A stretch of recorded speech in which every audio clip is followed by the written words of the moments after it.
Alright, everybody. Welcome on back, and sorry for that. Turns out Dungeon Keeper 2 is not working, so I'll have to troubleshoot that offline. I'm sure there's a solution out there somewhere.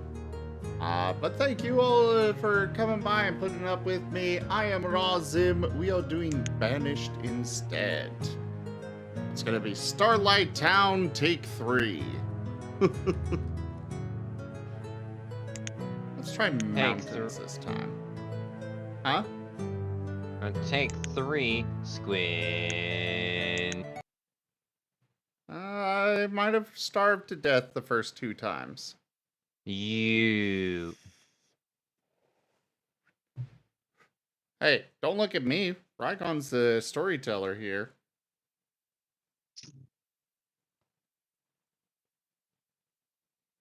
He's the one that made them so needy for food.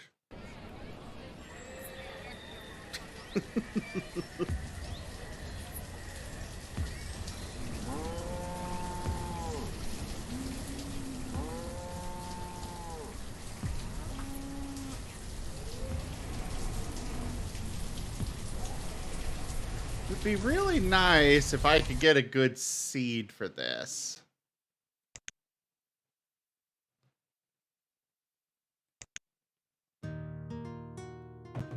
Town name Foundville.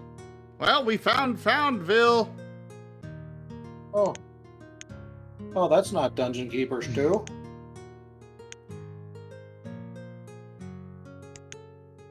We'll go with. We'll stick with easy. Hello? Hello there. Hello? And no, like I said, Dungeon Keeper 2 broke. Oh. I'm gonna lie down. You're gonna lie down? For just a half second. How long do you really want it to be so I can know when to bug you to get up? 15 minutes. Okay. Computer? The next... Set a timer for 15 minutes. The next couple of days are just about done. The challenge is going to be once I hit day number 4 and 8 onward. Because that's when I really started to see a bunch of clients. Ah. Well, I believe in you. Thank.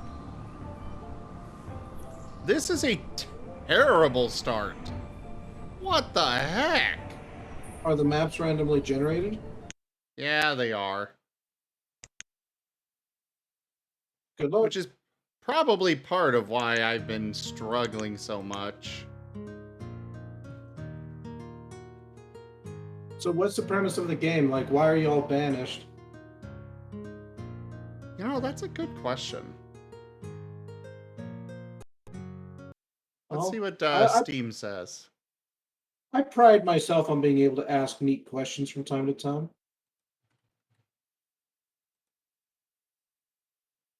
Store page. In this city building strategy game, you control a group of exiled travelers who decide to restart their lives in a new land. They have only the clothes on their backs and a cart filled with supplies from their homeland. The townspeople of Banished are your primary resource.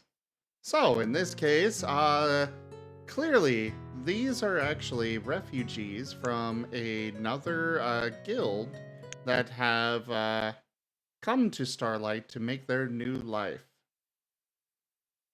This is before our group comes by Starlight. Obviously. So they're all Pokemon? Absolutely. Hey.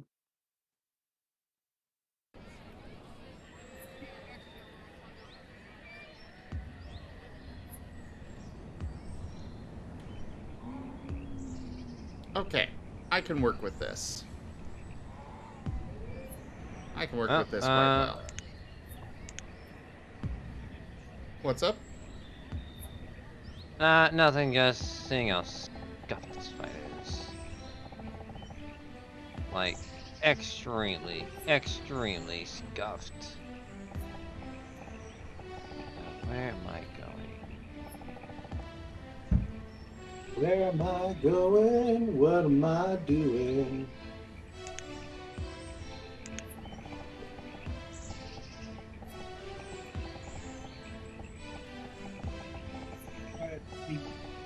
You all have to say something. Keep my energy up.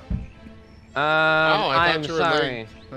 I thought you were laying down to rest. Oh yeah. Well, but in you all that gotta case, keep it going. in that case, hello. I have no idea what to say. I'm just kind of building this town up here. We've got a fishing. We're starting off with the fishing dock because it's a very useful thing. I see that this area has we have Marten. We have Buddy purring to oh gosh, what was his name?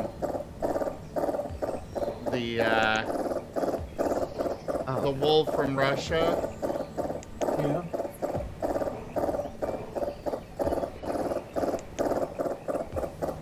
The one wolf for the soccer game. Zabivaka, yes. Thank you, Wostheim. Oh yeah. They were definitely not furry bait. Yeah. No, they were perfectly innocent.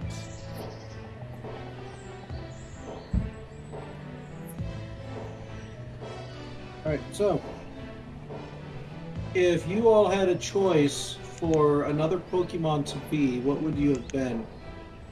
Rufflet. Okay. For me, it's like Growlithe is always a favorite, but I'm playing Razor, so or in a different campaign already.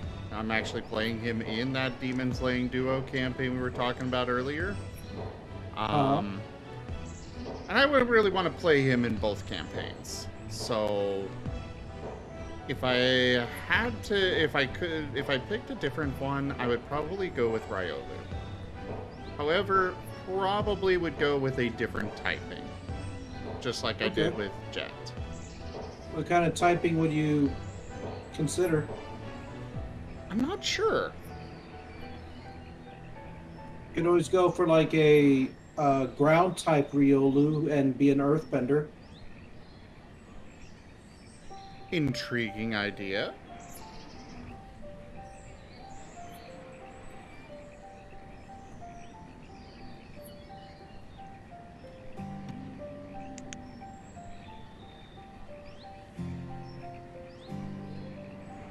Oh. Again, this is something I'll ask chat. If you all could choose my species, what would you all choose instead of a Ninetales?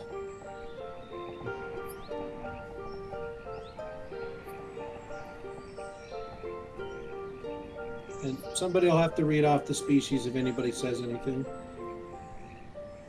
Well, Sirio is saying Dark type Edgelord Riolu, but I think that's in regards to me. I think so, yeah. Wostheim says Ditto. A Ditto? Yeah, Fair then you enough. can be all the Pokemon. Yeah, but then I have a stupid face. Can you imagine that? Like, I'm reading off something dramatic to you, and I just got those, like, beady little eyes. And now, to avoid being torn apart, roll me a 1d6. No. Well, Wostheim approves of that idea.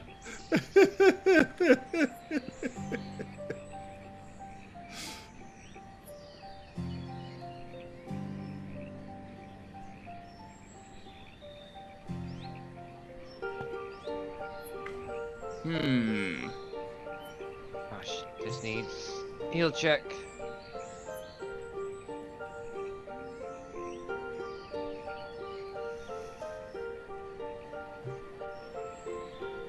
But otherwise, you know, there's Cyndaquil that I like. There's, I mean, Eevee is always a fun choice. I like Eevee. I'd probably go with the Riolu first, but... Okay.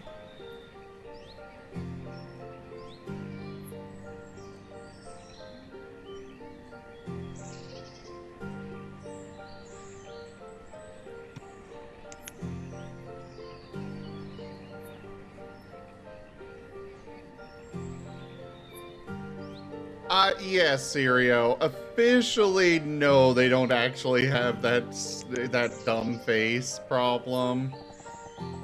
Normal Dittos do not, but it's still funny.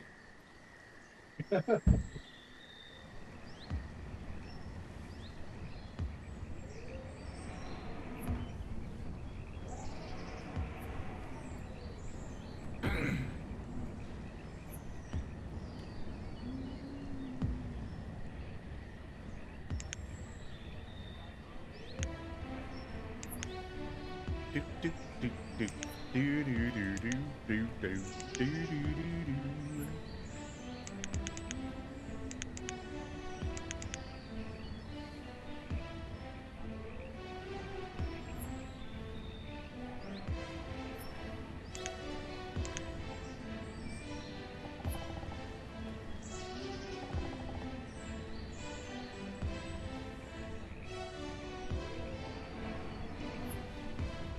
Alright, so we'll have our trade over here. We're gonna have a hunting... No, a hunting cabin here would be a bad idea. Fuck.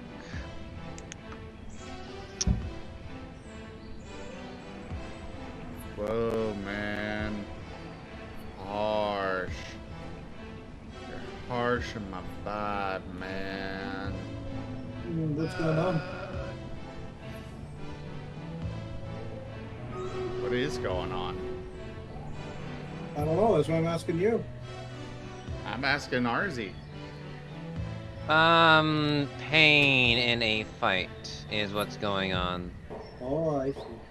And it's one of the more difficult ones, and there were people in it who, just Ooh. weren't performing I average. just thought of something that I absolutely would love to run for all of you. What? The Darkest House. Sounds like Darkest Dungeon. It's nothing like that. Got It's it. essentially it's a game that can be played entirely over the virtually. Alright. There's I've ran a little bit of it before for other players. I think you all would very much enjoy it. It's more horror based, as the name probably gave away, but it was really fun what little I did manage to run. Alright, well... Alright, can you tell us more about it, or does that have to stay a secret? It kind of has to stay a little bit of a secret, but essentially the Darkest House is a haunted house, right? Okay. Only... Well, shit, I can't really say too much more on that one, but it's got how about a this? shit ton of secrets, it's got a shit ton of mystery, and it holds a hell of a lot of surprises for the players. Lovely. When can we play this, and what can we play as? You can play as anything. Cool, I would like to play as a... I'm kidding, I'm not gonna play as that. That's just no. Nope, nope, nope. I did that for the jokes. Nope. No, I'm serious. You can play as literally anything. Yeah, I was gonna say, like, I would like to play a god. I'm kidding. Well, maybe not a god, but That's why I like, said I'm kidding. the game itself is a systems neutral game. So you could make a character from any other game, well, within reason, I suppose. Within And you reason. can transfer them over. Alright, I'd like Lovely. to transfer over Nevis, King of Okay. Conquerors. It makes me want to transfer over my D&D character. Nevis isn't a My- D&D character. Oh, okay. Hey, he's an exalted. Exalted. But my old D&D character was Owlin, who had a dragon companion. Well, what I'd probably have you all do is I would have you make new characters Okay. for something like this. Or, and this is a big or, we could actually take your characters from Poker Roll into the game. I like the idea of playing as Pokemon. I'd like to play a different Pokemon, please, than a Jangmo-O. The issue, though, is that there's actually a decent chance you might lose the character. And that's not because I'm trying to kill you, but because of the way the system is constructed. Oh, swim. Oh, okay. So literally, please create something fresh. Got it. Yeah. Well, I mean, on that front, there's nothing saying that we can't go ahead and play our characters still. Just have it, I mean, I know they're joked about, but a dream sequence type thing. You could. The issue with this, though, is that there are lasting effects. This is a story system. This is one of the systems that's meant to affect your character after you actually finish the going in and out.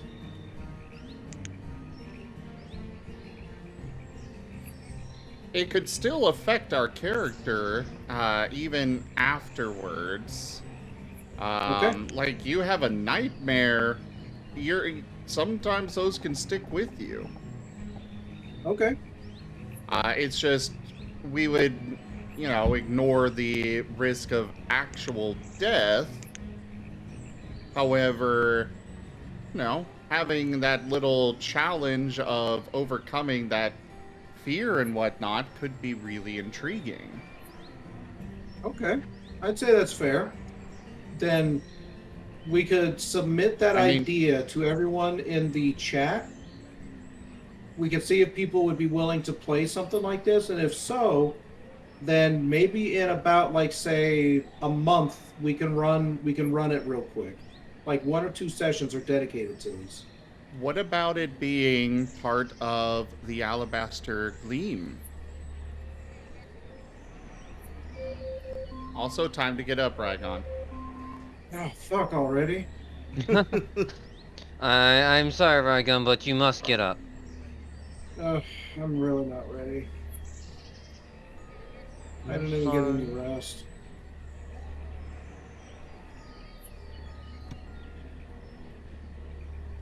Alright.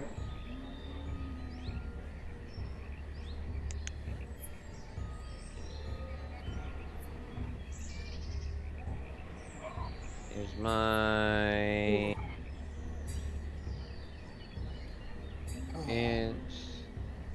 There. But, like, what I'm thinking here is, we've already got the Alabaster Gleam established as doing something with dreams and nightmares.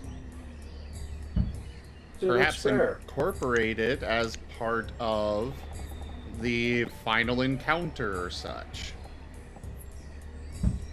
I don't know if I would go that far, mostly because of how the system itself is constructed. So, well, we could do something like that. This is one of those sort of things where you're meant to take it in small bits and pieces. You're not going to get a truly satisfying ending unless you truly, truly, truly delve the depths and risk your character. I would like to play, like, a completely new character, personally. I'm just offering that as a suggestion. No, like, I can perfectly take it or understand. leave it, but yeah, no, I perfectly understand, and it's not that I don't dislike your suggestion or anything like that. It's just there legitimately how the system is set up. There are limitations on that. But having Alabaster Gleam being able to introduce something like it, that's not a bad idea at all.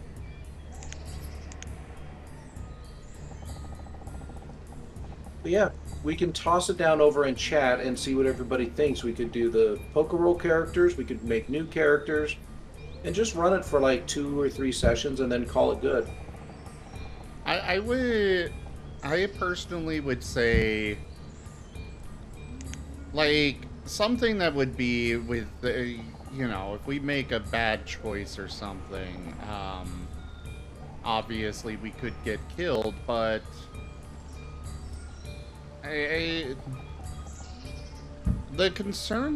only concern I have on this is, from what it sounds like, it is meant to be one of those, you do this absolutely perfectly or you die. It's not. Okay. It's legitimately, if your character gets hurt or anything like that, it's just straight up sometimes just bad luck with the die. Okay. Like, there's a chance that your character could come through completely unscathed, and there's a chance that they could die within 2 hits. It's just that kind of system.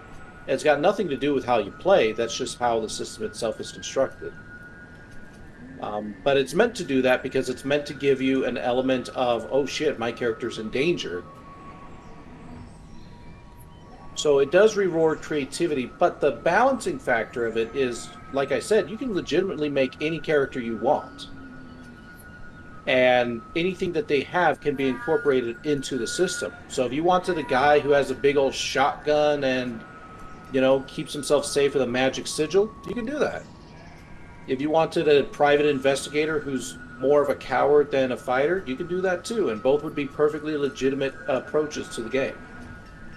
Obviously, some characters would be more equipped to take on the challenges than others, but that just simply means that you're looking at different aspects of the game. So, like, say, if you bring in an exalted character, they'll probably have a much easier time than others. Not, they wouldn't be immune, but they'd have an easier time. Just simply because of their natural godlike prowess.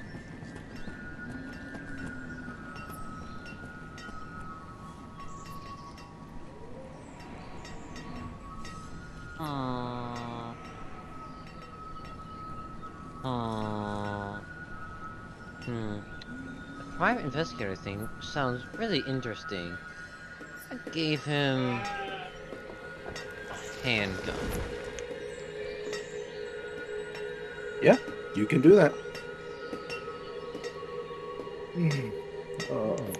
I did not get enough rest when I went down. I'm sorry.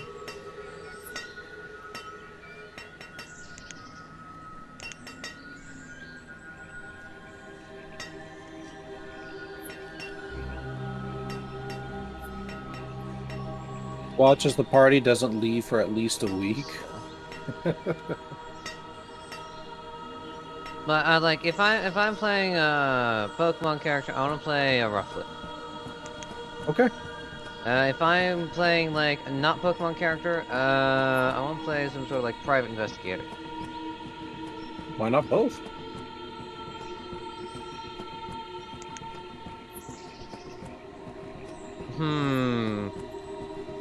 Well, then where does the handgun come in? No, be anthropomorphic, I suppose. Nah, no. I like Rufflet the way he is. Alright, so you get a handgun that's been modified for your abilities and use. Okay, yeah, he's like, oh yes, I can do that. How do you do it? You just do. Okay. You just do.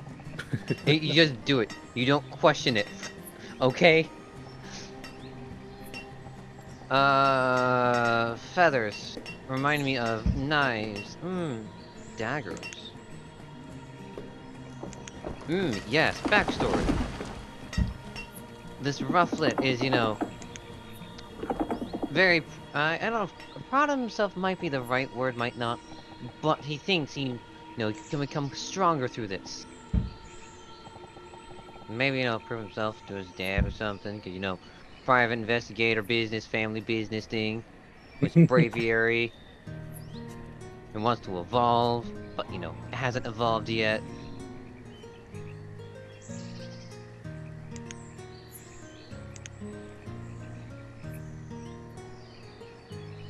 Something like that. See, these are ideas. You can come up with characters' ideas.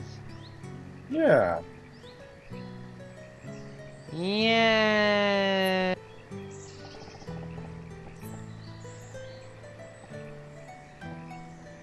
Yeah, it's if we were to choose another system just to take a break from Pokerole for a bit, give me time to catch up or whatever, this would be the system I'd probably run.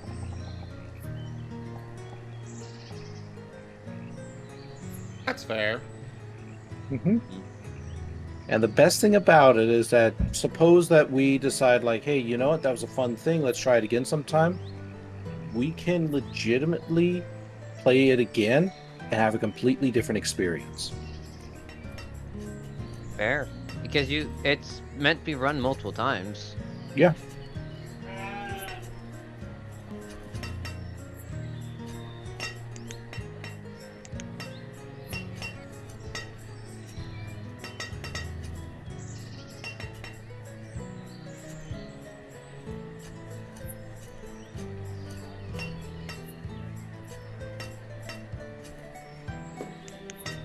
Ow. Go back to...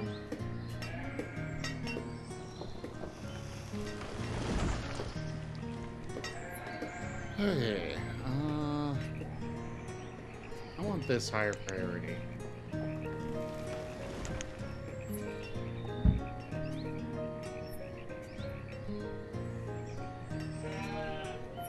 We need to get fish going. Fish are good. Fish or friends, not food. No.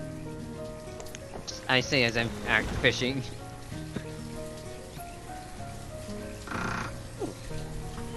That actually gave me a small jump scare for some reason. Damn. Anyways, time to scream again. Okay. That's the name of the song. I am too Hold tired. up. Does we not... Uh-oh.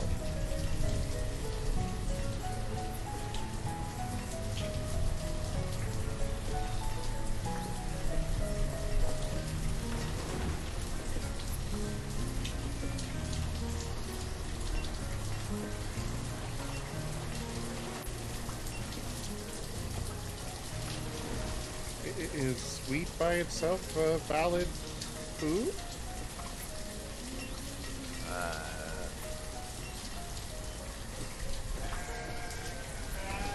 I see there is a milling job, so I'm not sure.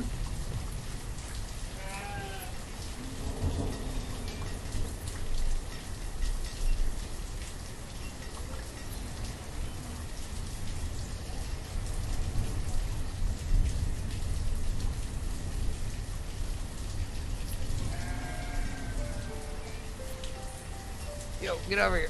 Oh no. Fuck you, samurai. No. Oh no. I've been samurai'd. No, the samurai stood in the boss's freaking rar. God. I hate it when I'm doing work like this and I'm just constantly hungry. Huh? I'm hungry. Who do I give it to? Ninja. Fuck.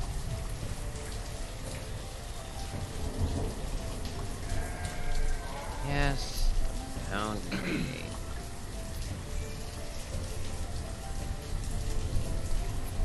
Oh no.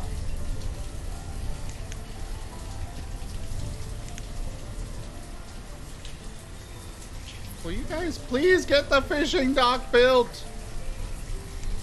Okay, you are working on it.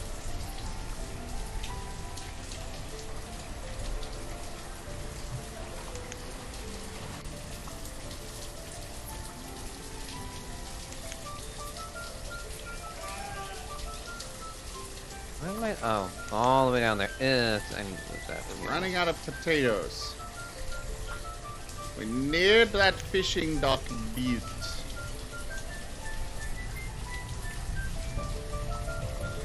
My people need food.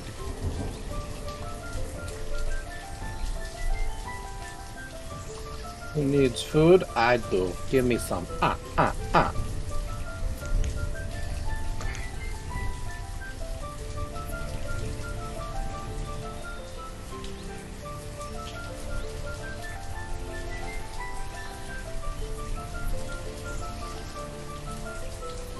are you going?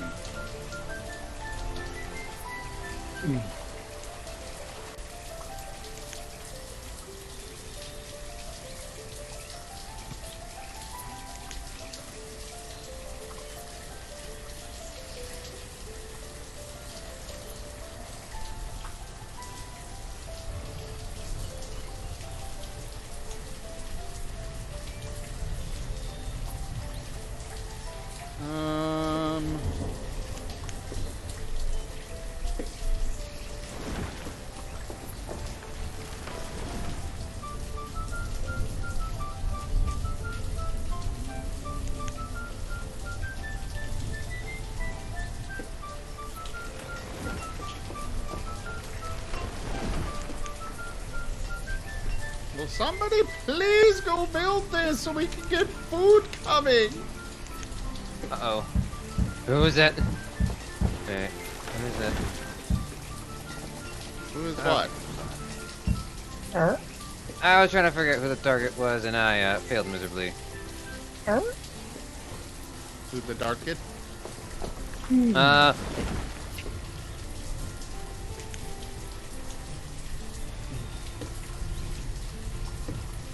I can grow plump helmets. Wrong game, Sirio.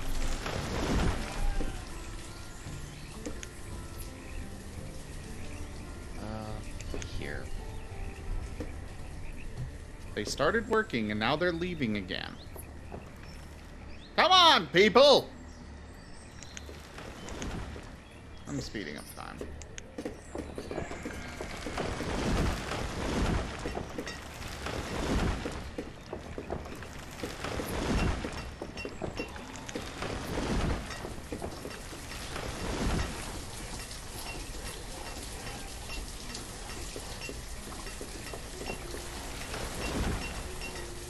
Oh.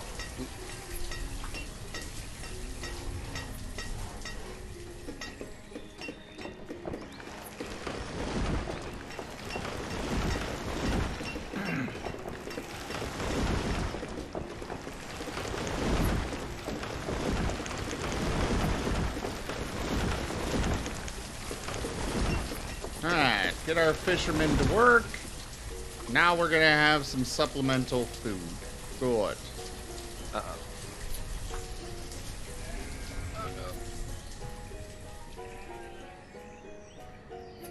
Next, they should be working on the woodcutter, which we're going to need soon. No, instead they're working on that. I'm gonna pause this.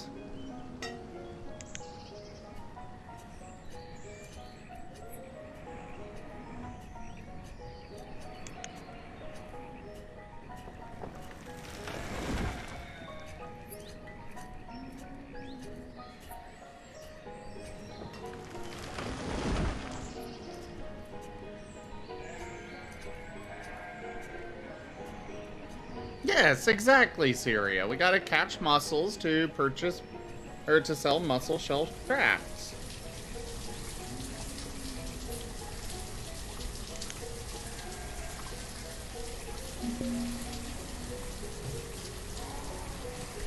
And our food supply is already low.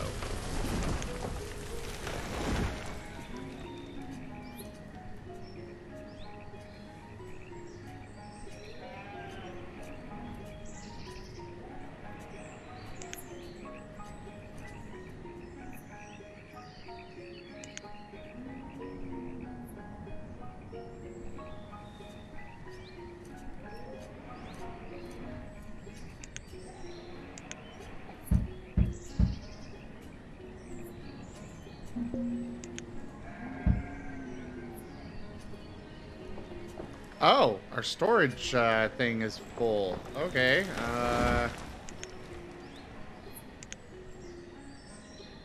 We'll put another stockpile in this space.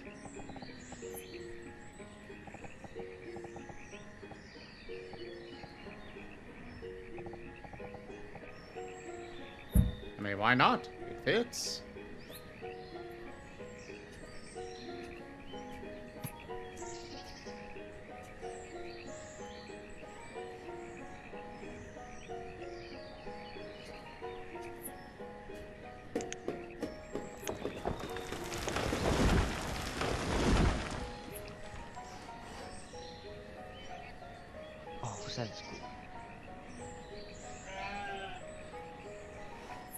Yeah, Seda is cool. You're right. Mhm. Indeed.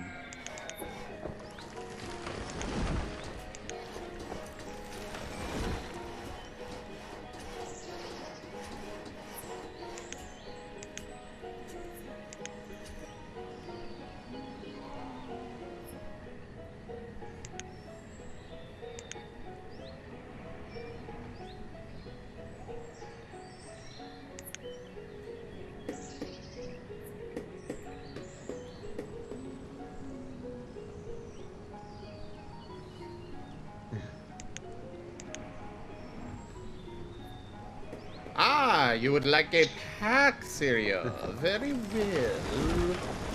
Allow me to send that off to you.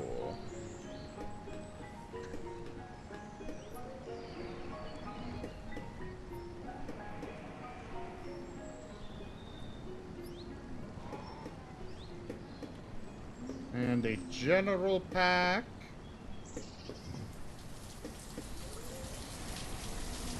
And a tabletop pack.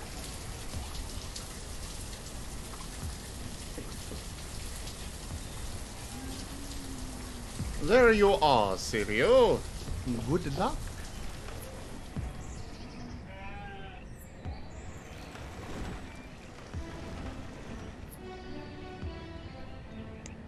Alright. Food is dwindling very rapidly. Fudge muffin.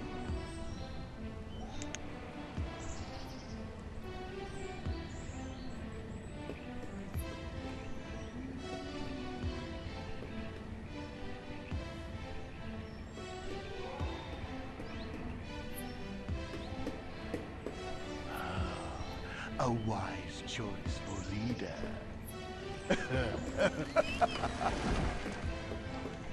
And Well, New alright pack. then. Then tier 1, that would just be the Amp and V pack. I need bracelet and That has been Unfortunately- sent, Sirio. just a bracelet. Goddamn. Save reward. Yeah, whatever.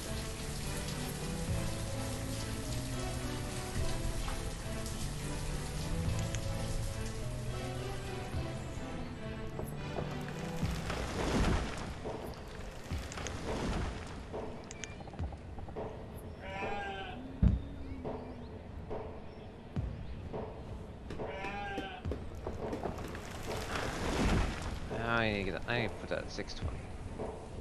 Can I get a 620? That would be lovely if I could. Okay. Ooh, new person working on stuff. Excellent. Ah, They're not educated because they didn't get to go to school, but we're gonna just have to deal with it because, well, I don't have the people to spare for a school.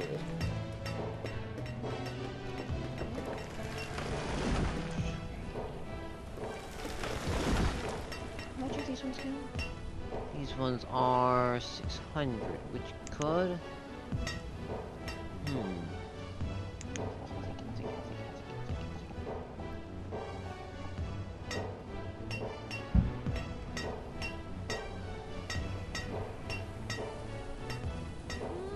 I could just take it. Food is still dwindling, but hopefully we'll be okay. I think it's fine. When market for it, that's fine. Rygon, What's up? you're awesome. Oh, thank you. We should plan another movie night. We should. Or just chill out nights. Which is I what mean, I've been this is doing a myself. chill out night. You have a point.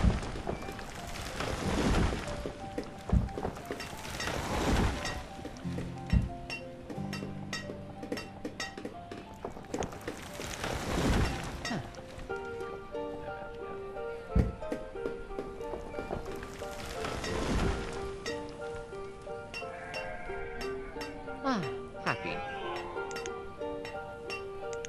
happy Dirk noises. Happy Dirk noises. I'm happy. Well, I am happy that you're happy. Now get back to work. I'm waiting for work to pop up, okay? I put myself in the line and the list, and I was gonna wait for other people to get through first. Wait, Cute what? blood. Oh yeah. Wait. You think I'm in Starlight? No. I'm not in Starlight. You think I work for you? No, I'm doing my own work.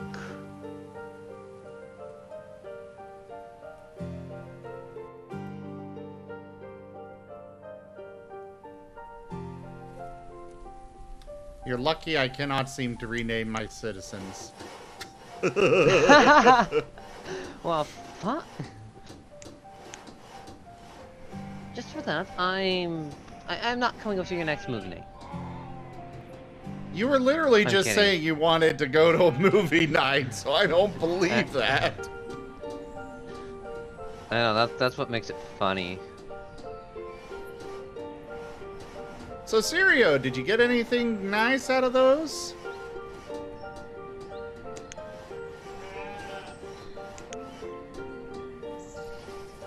Currency. How much currency do I have? It's not enough at all. It's fine. Everything's fine. Food is low.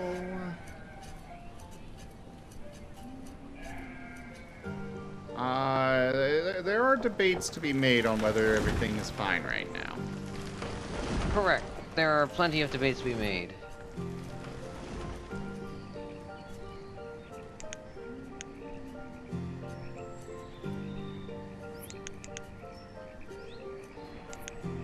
Yes, I am really happy with this week's. I can finally get some of my classes geared up to 610, and I can go do the new fun dungeon. Whoa! It's fun. It's fine. It's wonderful. It has good music. 610? Gear level. My average gear level has to be 610. Sorry. One of those situations. Okay, it's a high-end content dungeon, so it's like kind of necessary. Otherwise, I'm just getting my tail beaten. Sirio Khan gave the sable blueberries.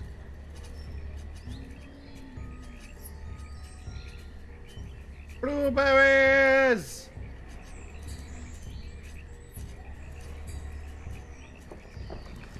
Well, that is certainly a good card. Joke. What? Duke.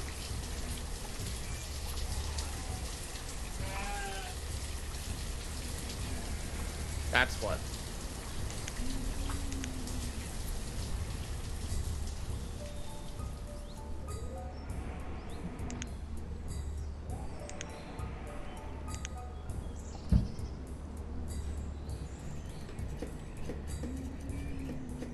Oh, crap.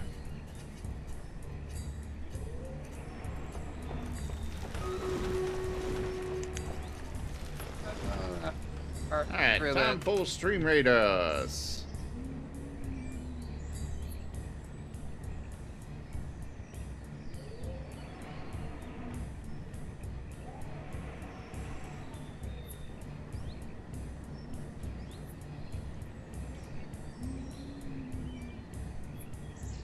Do do do do do do do do do do do do do do do do do do do do. Do do do do do. Do do do do do do do do do do do do do. What's up? Okay. You get another one done? Yeah, second day's finished. Awesome! Nice. Oh, Now we're on to the third day, which had only 2 people show up, and the rest were no-shows, so that'll be an easy one to get through. Then we just have to get through the 4th day, which had 1, 2, 3, 4, 5, 6, 7, 8 individuals. And then the 8th day, which had 1, 2, 3, 4, 5 show up. And so on and so forth. I'm hoping I can at least finish all the way up to the 10th day. If I can get up to the 10th day, I think I'll be okay. I'll still have a lot to do, but it'll be more manageable.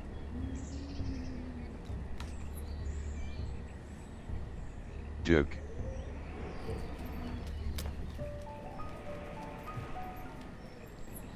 Ugh. Oh, this battle's taking forever!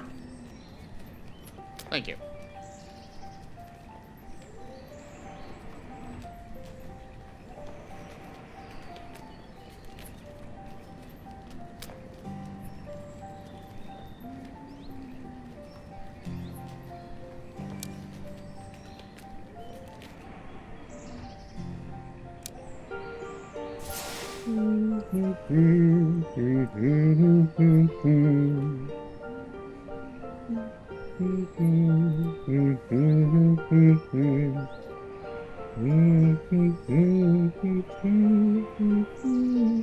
Nice humming. Yes, it's a song that I personally very much enjoy. Serio Khan goes We three away. kings. Yep. Joke. It's got a very nice sweeping sound to it that I just find pleasant. I agree. So to kind of give everyone a little bit of a taste, it's like we three kings upon it are geese we traverse afar, field and fountain, moor and mountain, following yonder star. Like very slow, very sweeping. It's just a good song. Like whether you're Christian or not, it's just a nice tune.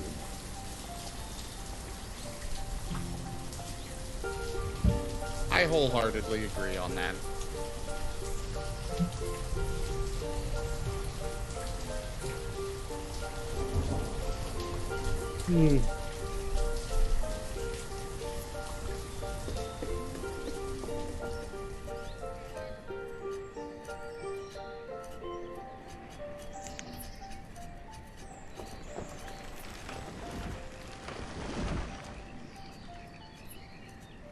So chat, what do y'all think when I tell the players that Alabaster Gleam is actually pretty much small fry in the grand scheme of things? I mean, I believe it. I'm sure you've got even worse stuff waiting for us. Potentially. They were a constructed cult, and at least on the power scaling that I rolled them as, they were actually fairly weak. That doesn't mean I haven't pumped them up a bit, but like, yeah, their initial rolling, they actually had them as being pretty shitty. Like, oh, we just go around and we scam people. But they've kind of grown a little bit since then, and they're terrifying me. You mean like Saturday nights? Presentation of them? Uh-huh. What's that all about?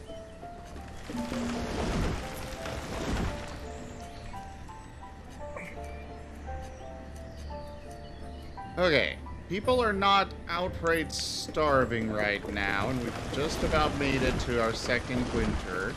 So, things are good. It's going better. Somewhat, so far. No, they were supposed to be shittier than Team Rocket. I mean, don't get me wrong, they have their influences and whatnot, but like, what best to say? The initial roll had them in a pretty poor position, so that's why I figured they'd be a good first cult, essentially. But the way that they've started to grow and integrate themselves and demonstrate their abilities is making me think like, oh, there may be more to these individuals than I thought. But that's okay. I think they make for a good first region kind of bad guy. I mean, He's, you know,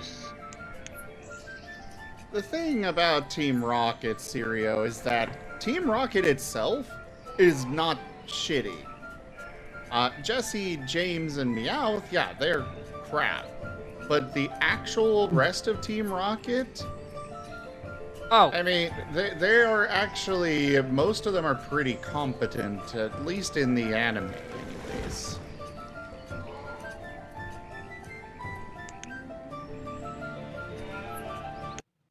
I need to get something hot in my belly, so I'm going to be back. Okay. See you soon.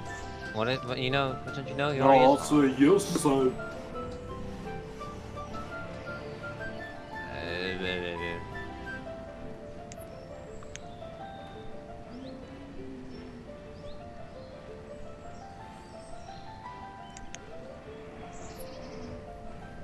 Let's pass on that. I need on that. Need on that. Pass. Thank you. Have a nice day.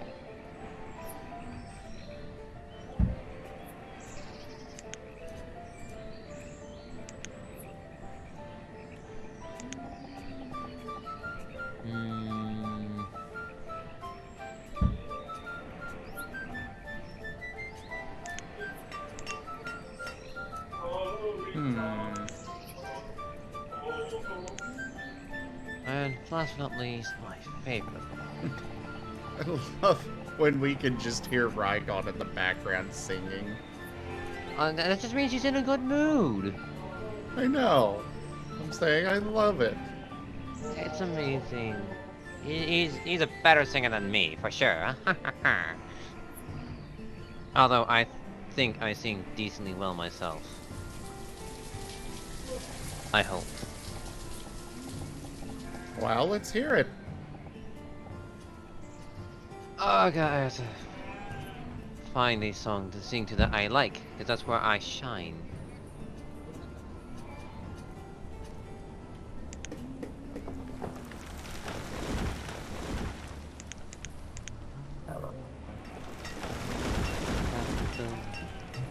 To be fair, that 10-year-old later became a world champion, so I think there's something to him. Yeah, exactly. Sirio.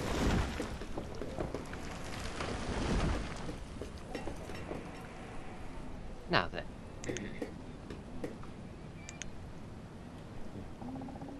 Oh, twin gods bless this land, to us treasure bestow. City of desert sands, water and gold below.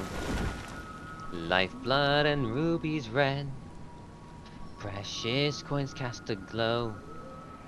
Four hands are fortune's men, that want we may not know. And when we reach our end, to scales we gladly go. Our fates are yours to bend, to hells and heavens flow. Under arid sky, with silk veils we weave, voices lifted high, dreams upon our backs we carry, when day beckons nigh. As does restless time, we never slow, trusting hand in hand, life, death will follow. Stoke now, nascent flame, brighter burn, dance with souls of fire. May ember catch and red gold sparks rise to new high. May we want not a coin can buy, never see wealth's river run dry. May we find fortune after life. For this we pray. We pray. We pray. We pray, twin foe.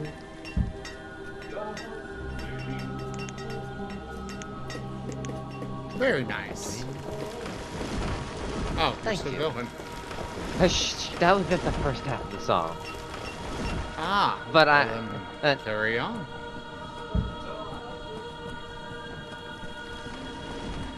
Was treasure bestowed, city of desert sands, water and gold below, lifeblood and rubies red, precious coins cast a glow, 4 hands of fortune men, that we what may not know, and when we reach our ends, to scales we gladly go.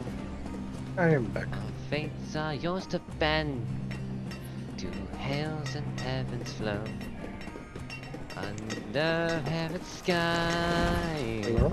Still felt we Hello. breathe the rainbow. Hello? Voice He's singing. you lifted high, Who's singing?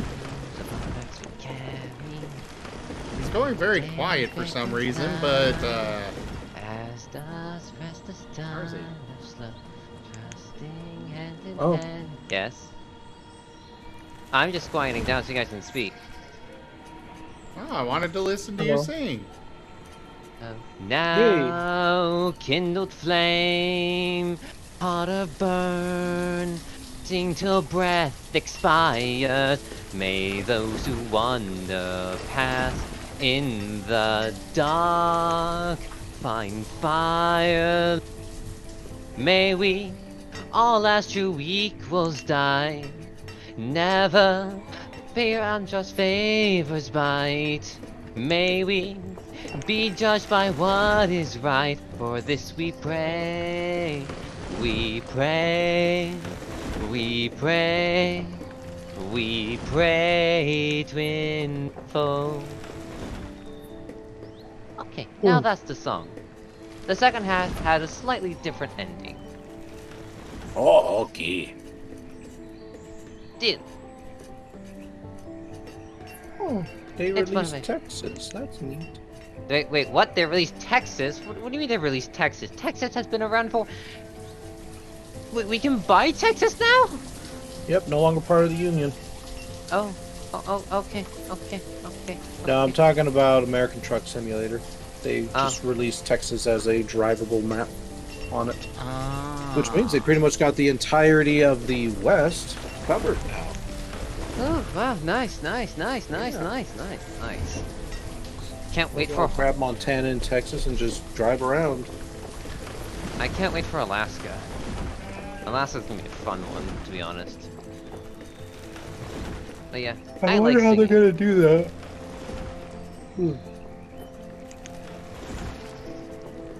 Yeah, I like singing too. Singing's fun. I enjoy Singing and dancing is what I live for. The music expresses thy soul, reveals the true self. Okay. Okay then. Me standing up atop an altar, and then there's just Ryan guy, just like, okay.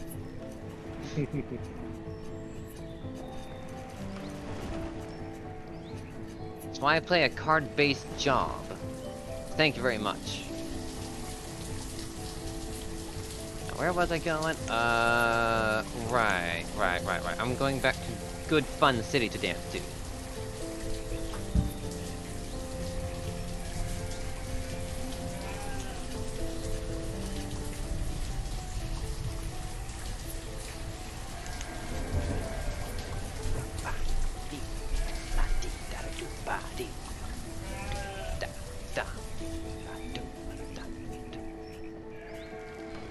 Oh, not that. There we go. What was it? Necklace and bracelet. Bracelet, since necklace is gonna be finished. You, hand me bracelet, please. Thank you. Have a wonderful day. Alright. We've gotten it to the 3rd year this time. I guess the 3rd time really is the charm. Still Yay! struggling on food, but nowhere near as bad.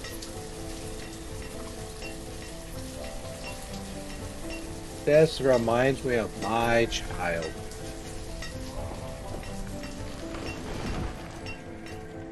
It reminds you of your child?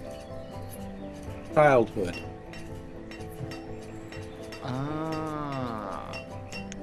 3rd year, we're not dead. Low on food, but we're getting there. Alright, time for funny fight. Then I go and catch a sniper.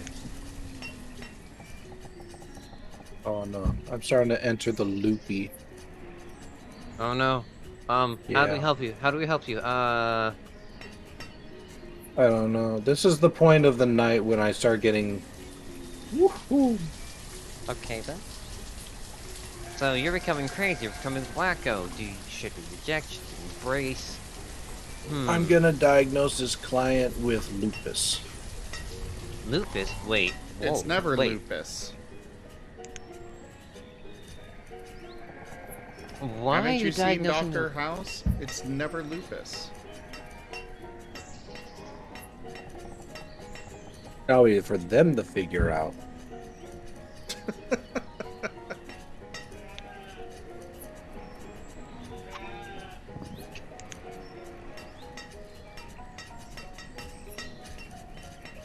Also, funny thing that is going on here. This map, I started off with chestnuts as one of the crops I can plant and grow. Wait, you have a chestnut? Wow. Make sure to get the chest pins and just the chest pins as well. We don't talk about the second one. The second one is ugly, in my opinion. Just I'm eating some pizza rolls, and you know how these suckers are hot as hell? Yeah. Little piece of it dripped on my finger, and it really hurt. But you're a fire Like just a type. little piece of sauce. I have no defense against food-borne heat. Oh. Like, dunk me in lava and I'm good. Get a little piece of tomato sauce that's been microwaved, and I just tremble. Look, I think it's already blistering. Kiss it. Yes. Thank you.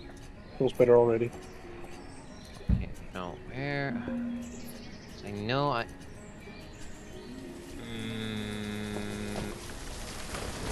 That needs... No. Cancel that. No, it needs to move here. Alright, we're stocking up food.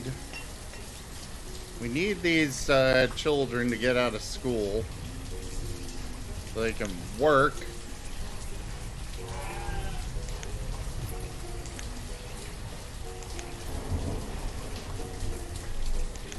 The lazy bums. Oh man, an Animorphs book cover. Now that's something you don't see every day. Interesting. It's a one where a guy turns into a duck. Quack. Quack. I quack you.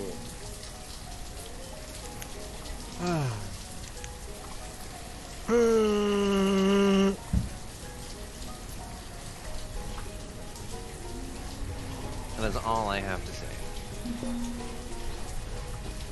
Have a nice day. Okay. What is a duck's favorite geological phenomenon? A quack. Okay.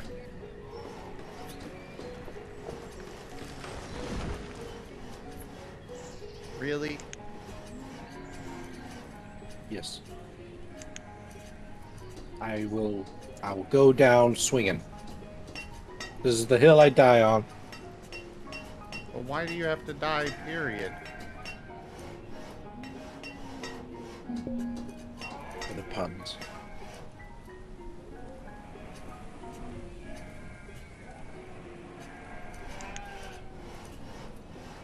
what I need to do in my rotation from the start.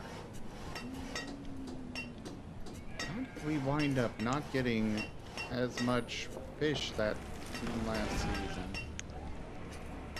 Really need more.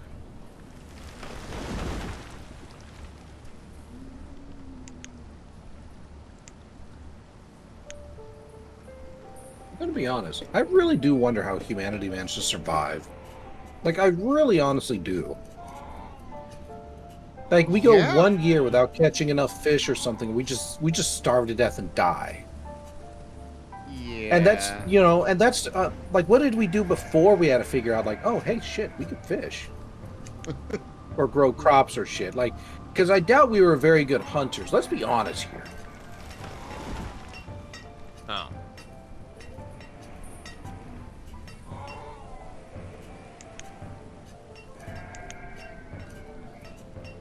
Like, either there were some really dumbass animals that pretty much was just walking buffets for us, or, I don't know, like, we were just dang lucky as a species.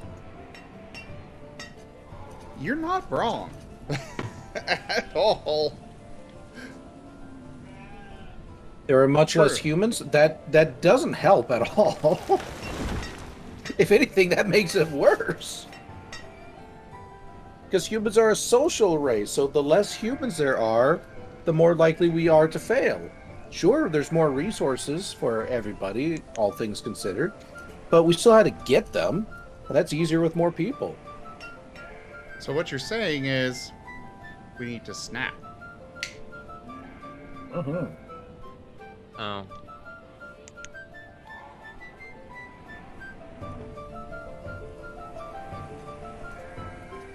Mr. Rygon, I don't feel Black so Silver Fox. good. Oh no. Goodbye. Hold you in my arms as you disintegrate to a billion different pieces. We gathered and lived in smaller numbers and could be supported by limited. Yeah. Immediately vacuums my clothes afterwards. Oh, jeez. Yeah, true. We were gatherers and lived in smaller numbers that could be supported with limited hunting and fruit/berry gathering. Ah, lies. I see no evidence of this. What's a fruit? What's a berry? What's a microphone? That shit just appears in the grocery stores. Guessing you saw that video. Yes, yes, I saw that video today. Migration? What do we look like? Ducks?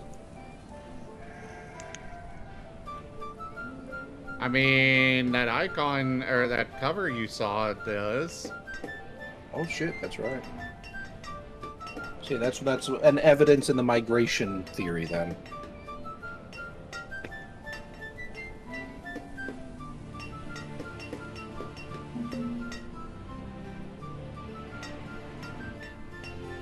Now, where am I going? He has to find Paladin got himself.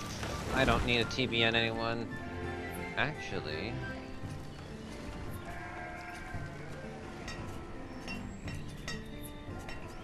I have idea.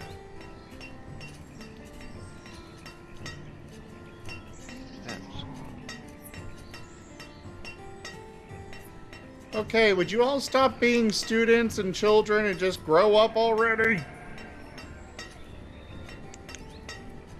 Goo.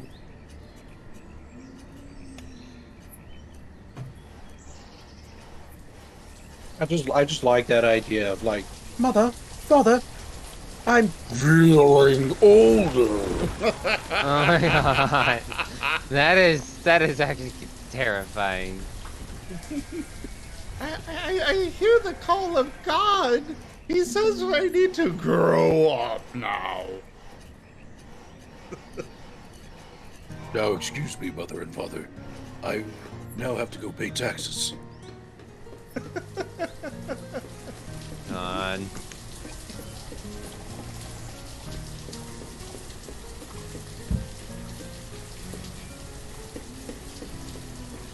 Alright, where is your marching order? Easy enough. Oh, sprint. And we run.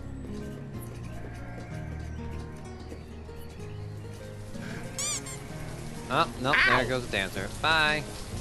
Hi, Rob.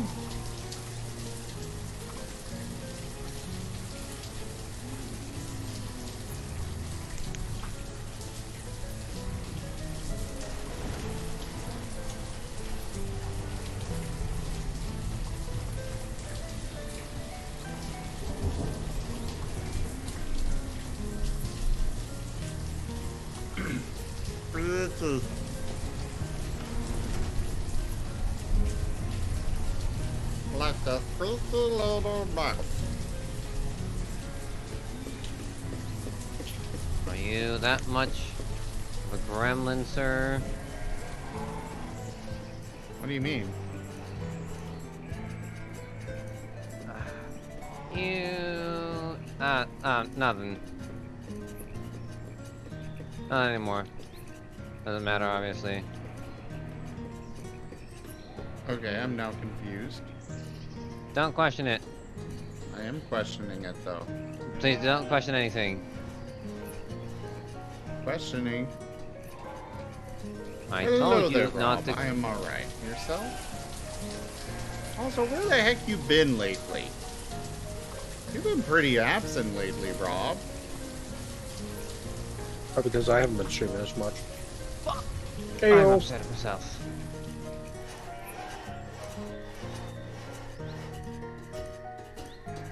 Asleep?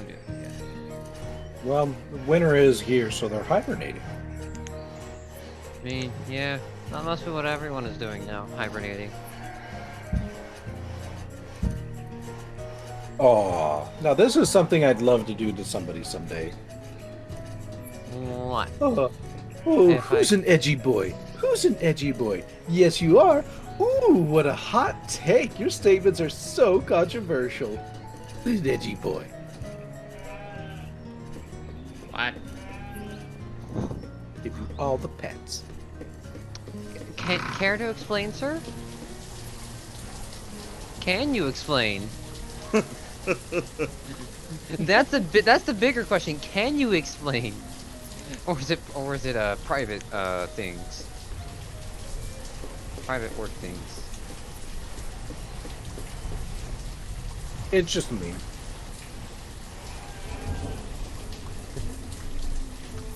Just a moon, just a moon, just a moon.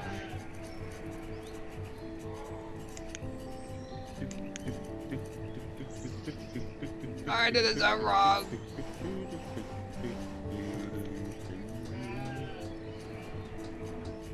Oh my goodness. I gotta say, Rob is a very good boy.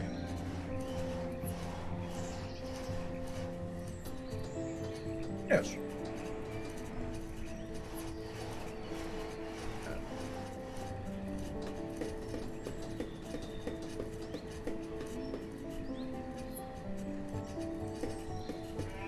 Would you finish this goddamn blacksmith? My people need tools.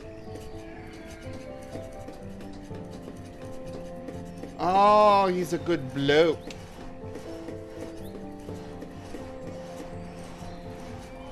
Well, That's Rob, my 10th. you're a very good bloke, Rob.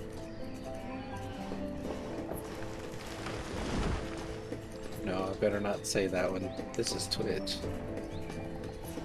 Oh no. See, this is why I like king you guys without. You want me to Twitch. say it? No?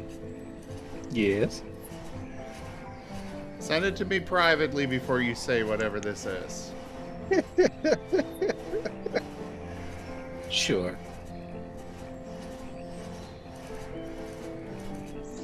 Stop piquing my interest.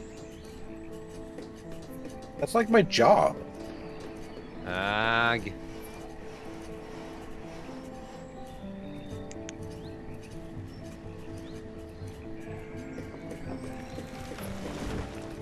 I've sent it to you Oh, on Telegram. I think it rolls off the tongue plenty well, Rob.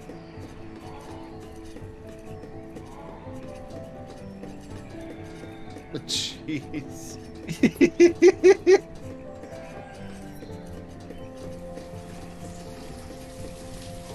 Like I said, I'm loopy. I'm in a mood.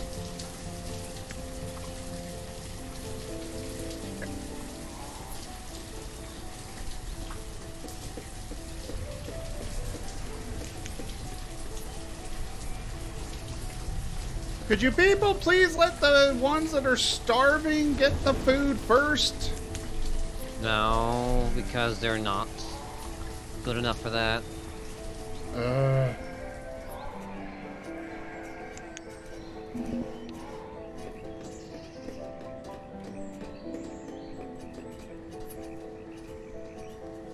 Okay, I'm gonna have to add. I need an influx of new workers.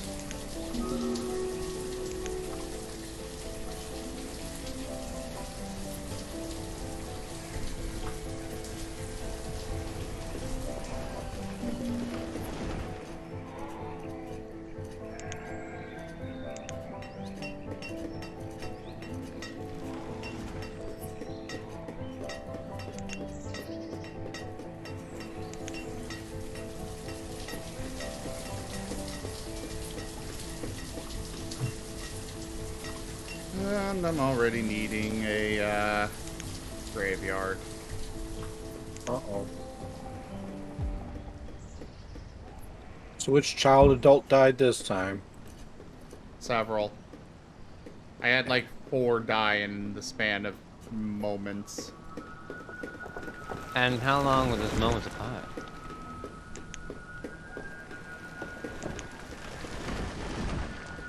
How long? What? How long were each of these moments apart? In game. Very quickly.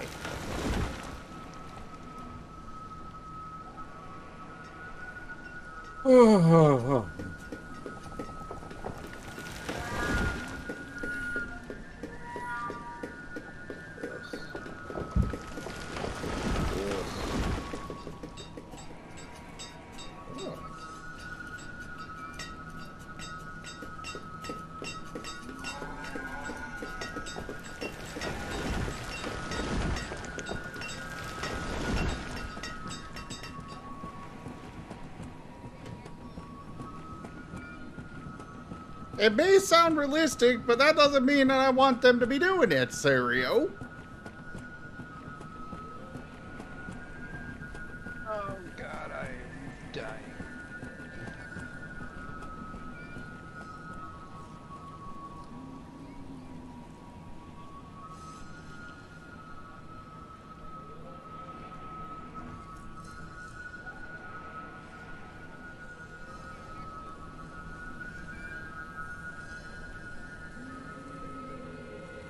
There goes the machine.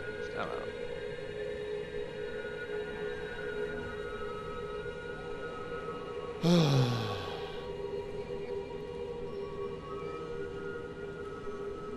I think I'm gonna be done with Stream Raiders for tonight. Sorry anyone placing troops, but meh. Meh. Is it because it's like you're reaching the high-end difficulty people stuff and, you know, not placing enough troops? No, it's doing fine. I just want to relax. Oh, actually, I take that back. We'll do one more battle. Because I forgot the quest to place another vampire. Lol. But the battles take so long. It takes half an hour.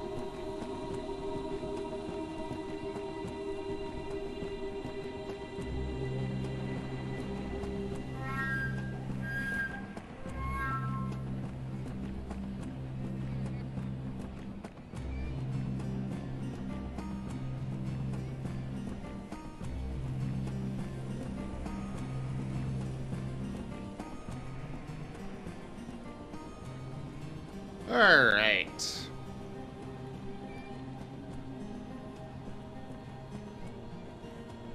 Place your troops, everybody.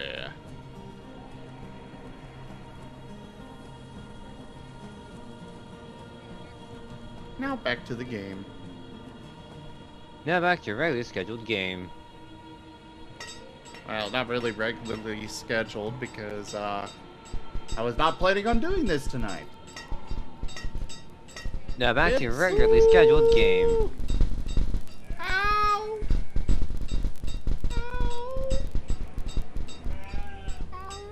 Look at Sue. Why must you bully him like that? Here you go, I will absorb it. Thank you, Thank you. Thank you. Thank you. The smothering is purple enough. Fair enough. That's good enough. Okay, and if I'm correct, I should be able to get, Ow! extract. And it's a necklace, thank you. Zim, are you alright? No, Oh, I'm sorry. I'm not gonna die. No, Yours are no. dead. I'm a dead. Sorry. What's up? I said I'm sorry. Why? 'Cause you dead. Oh. Yeah. Yeah.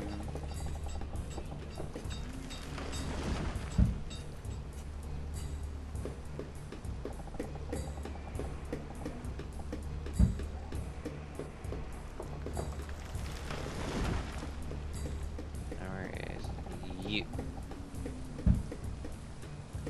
I am still trying to figure out this concept of how you all are showing any affection at all. I'm showing you affection.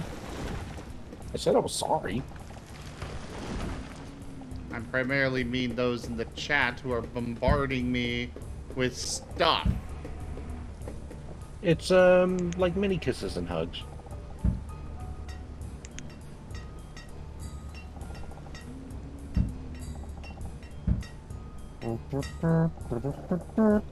Okay, Sam, I just wanted to show you all the love and appreciation. Joke.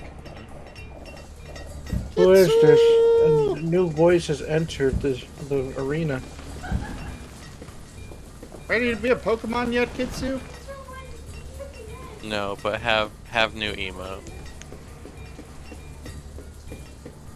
Oh, that's cozy. Everyone's getting a cozy now. I need a cozy.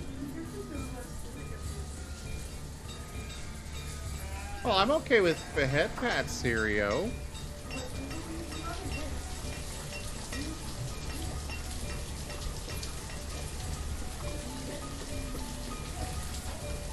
Head pats are acceptable.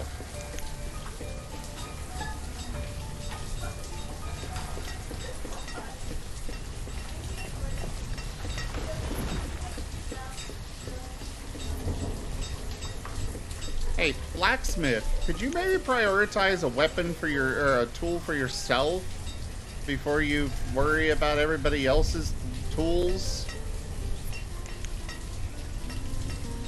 It would make your job go so much faster.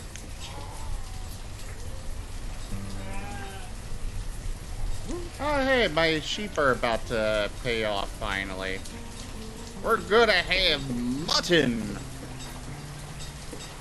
So, Kitsu. How the heck dingly dingle are ya?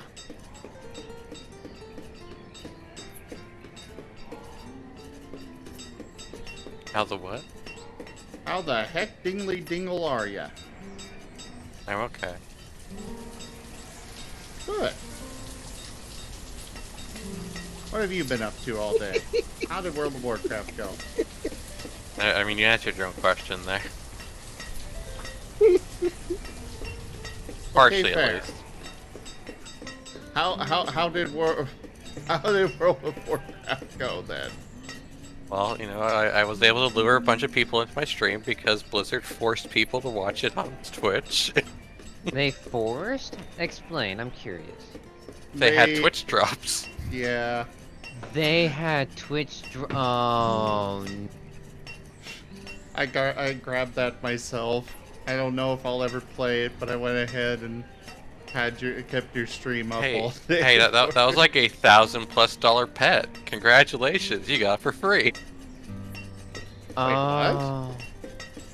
So, the Twitch drops the things that they're using for Twitch drops are the old trading card game codes.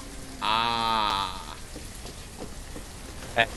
You know, since that trading card game was discontinued and it was only around for a limited time, the codes for the mounts and like the toys and that from those go for upwards of, you know, a few $1,000s. I remember back in my day, before we even had those fancy schmancy battle pets, I had a whole bag in my bank, or several bags even, just dedicated to pets. I even made Also myself mounts, a guild. because you couldn't just store your mounts either. Well, I didn't have that. I literally went all over the place just for the pets. I had a bag in my inventory dedicated only to the pets.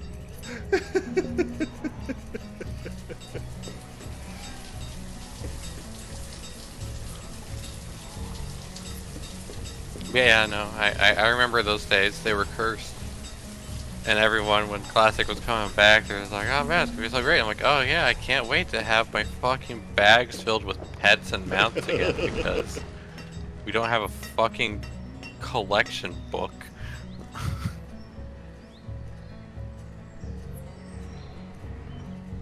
Did they really not add that back in? No, because the Classic people are very adamant about no changes. Everything about retail's bad. So, a collections book? Okay. I will say that there are some changes that were bad, but not all. I am very anti-Classic, though. I think Classic is slow and boring. It's not difficult, it's just slow. I don't even know what we're talking about, but fuck them classics. I don't like slow and boring. I say as I play an MMO. It's fine. Well, there's different paces. Like you can kill a pack, like a few packs, pretty quickly on retail, but then on Vanilla Classic, it was just like, I pulled a pack, I'm out of mana, I have to eat food. I pulled a pack, I'm out of mana, I have to eat food.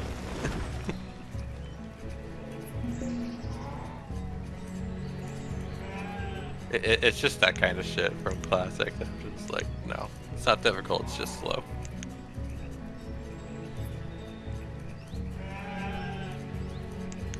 You know, that is fair.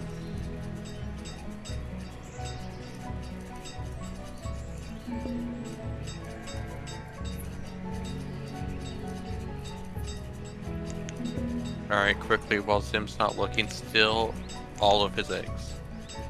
Okay. I still the egg. Whoops, I dropped it.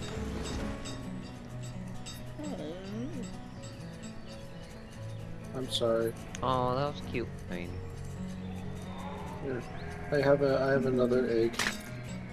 Oops, I dropped that one too.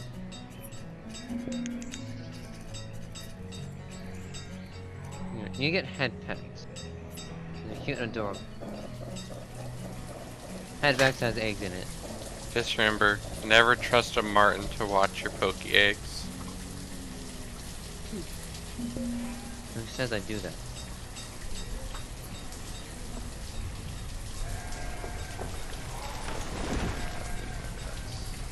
Anything else? I said I'd stay up until Rygon goes to sleep. Because I'm a good Same. friend. I promise you, I am a good friend. I'm an Alright. awful friend. We made it to year 5, but now we're having a bunch of people die, so let's start slaughtering some sheep. Food.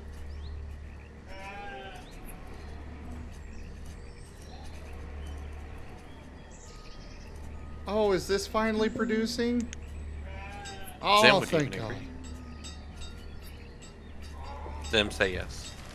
No. Okay, actually, just tired. You I are should not probably an go awful sleep. friend.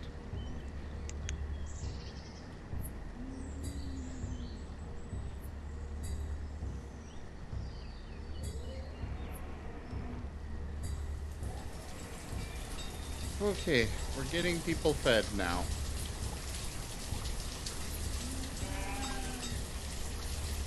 Let me go back to space.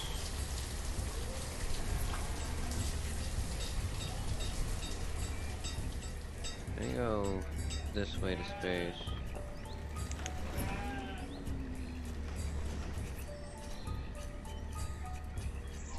Probably go sleep.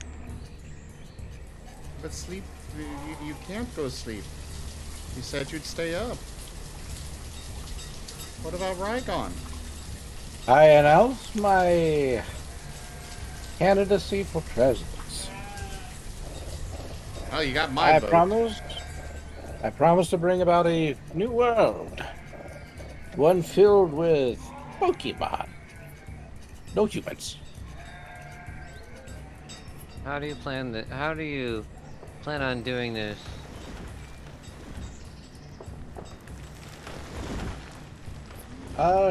Applications for the transference are to the left. Well, he's got a plan at least. Zim, you first. Oh, I go apply first? You go play first. You said you already cast his vote. Yeah, he already has your vote, so Yeah, I'll go first. Alright. I will get back to you in 2 years when I become president and have the funds.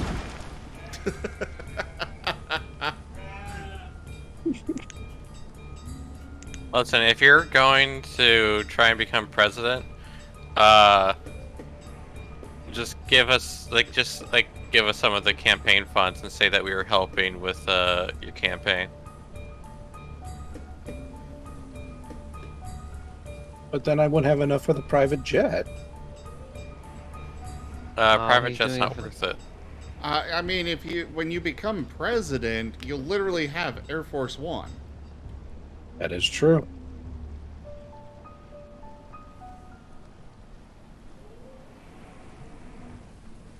Ugh.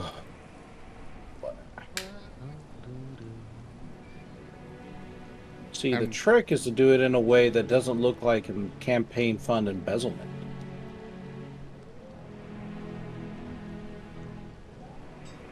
I'm sure it'll be fine.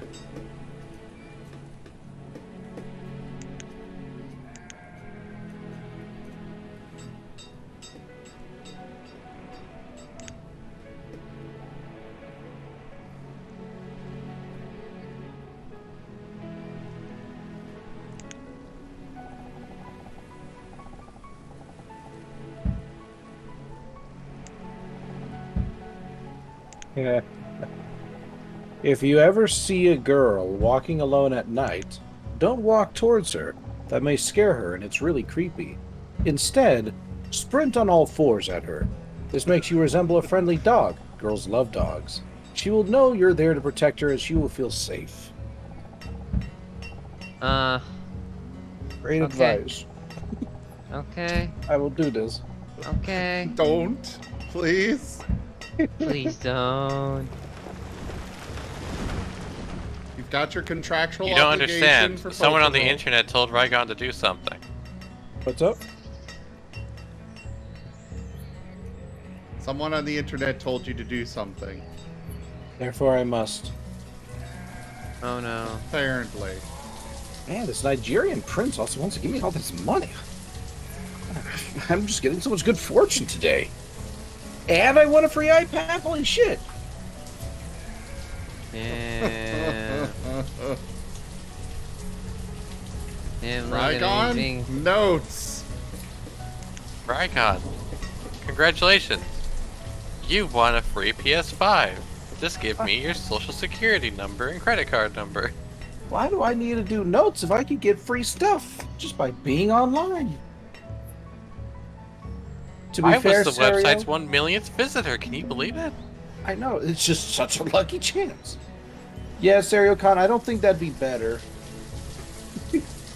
Just get this big old dog running at you in the middle of the night. No, we'll turn you into a chihuahua. How dare you downgrade Rygon like that? I'm a magnificent Ninetales. I have no chihuahua.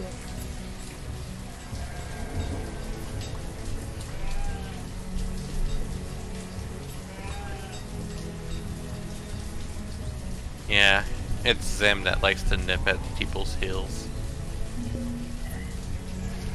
Where did you go? That individual got a no-show note. Because they didn't show up. I know, it's amazing. Well, that makes your job easy, right? For that day, anyway. Fuzzy dragon. We're getting closer, though. If I can at least finish out the 4th day, I should be in a good position for negotiations. What are you negotiating exactly? My job. Ah, fair. Okay, like, I completed all that week. I'm only 1 week behind now. And the rest of it will get done tonight. What was that, RZ? And then I can go sleep. No, because I'm not sleeping at all. Not until every note is done. Which means I'm going to go to work. Then I'm going to come back. And I still won't have slept. And then I will keep working. Did you just say you still won't have a slut? That's what I heard too. Well, that too.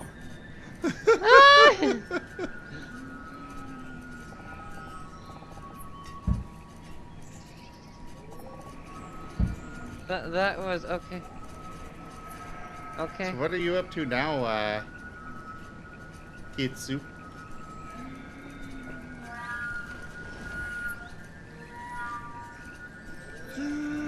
Sir.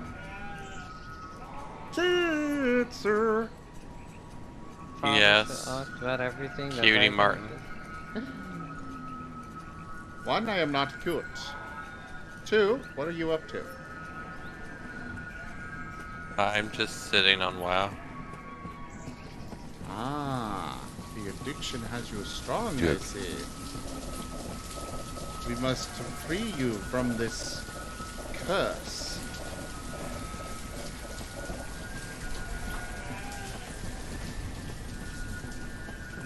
I think there's some sort of curse. Yes. Yes. When did I see this? 1 o'clock.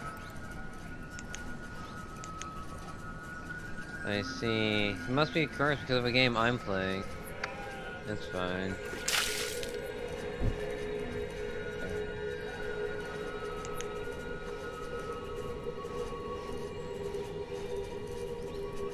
Well, I am. Slitherite, thank you for getting me all moist.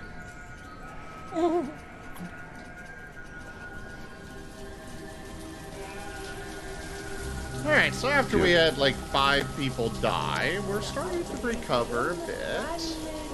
So you just need to sacrifice? Okay. Thank you for the sacrifices. I somewhat appreciate them. We are going to be sacrificing RZ. No, you're sacrificing to Kitsu. me. What? Kitsu, please enjoy this sacrifice. I hope you find him tasty.